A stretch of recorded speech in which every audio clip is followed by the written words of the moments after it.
सम्मानित मुल्क के मालिकों, मैं बौद्ध भिक्षु सुमित रतन, जैसा कि पूरा देश पूरी दुनिया जानती है कि अभी एक दिन पहले हिंदू धर्म के बहुत बड़े संत, जिनको जगत गुरु की उपाधि दी गई है, जिनको पद्म श्री पद्म भूषण सम्मान दिया गया है, उन्होंने अपने मानसिक विकलांग होने का परिचय दिया। हालांकि वो शारीरिक विकलांग पहले से ही हैं।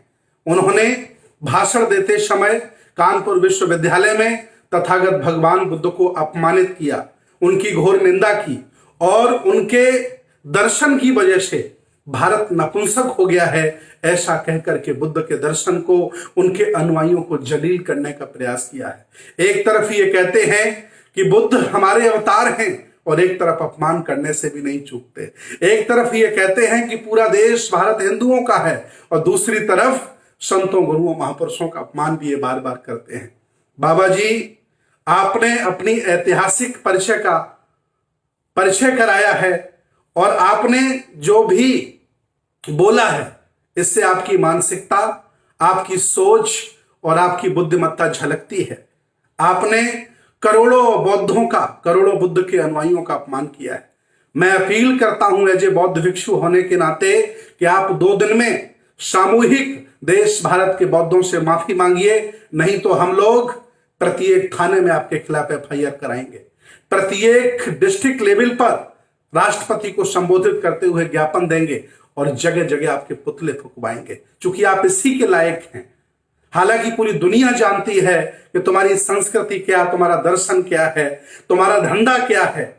तुमने अंधविश्वास के नाम पर, पाखंडवाद के नाम पर, लोगों को मूर्ख बनाने के नाम पर, ईश्वर के नाम पर बड़ी बड़ी जो दुकानें चला के रखी हुई हैं, उन दुकानों पर ताला लगता है बुद्ध की वजह से, इसलिए आपको बुद्ध अच्छे नहीं लगते हैं। लेकिन जो अपमान आपने किया, ये धर्मनिरपेक्ष भारत है। यहां सभी धर्मों को, सभी संतों, गुरुओं को मान सम्मान से रहने का अधिकार है। आपने जो कुछ किया है बहुत गलत किया है। स्वामी जी, मेरी अपील है, मैं 3 बार ट्राई कर चुका हूं आपके मोबाइल नंबर, आपके कभी PRO फोन उठाते हैं, कभी प्रोफेसर फोन उठाते हैं। मैंने चित्रकूट के DM से भी वार्ता करने का प्रयास किया है कि बाबा जी से कह दो कि वो माफी मांग लें, नहीं तो तुम्हारा विश्वविद्यालय भी हम घेरेंगे और कहीं तुम्हें निकलने नहीं देंगे।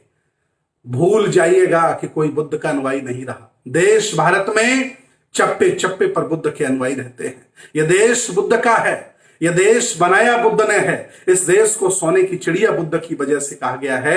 आपने उनके बारे में ये शब्द बोल करके अपनी विकलांगता का परिचय दिया है।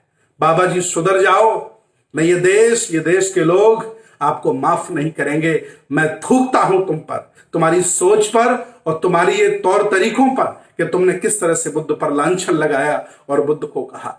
मैं बता दूं, दुनिया में 2 ही तरह के लोग हैं। एक वो हैं जो ईश्वरवादी हैं, जो परजीवी हैं, दूसरों पर आश्रित रहते हैं, भय का भूत बनाकर, भगवान का भूत, ईश्वर का भूत बनाकर के लोगों को ठगते हैं। और दूसरे वो लोग हैं जो विकास पर विश्वास करते हैं।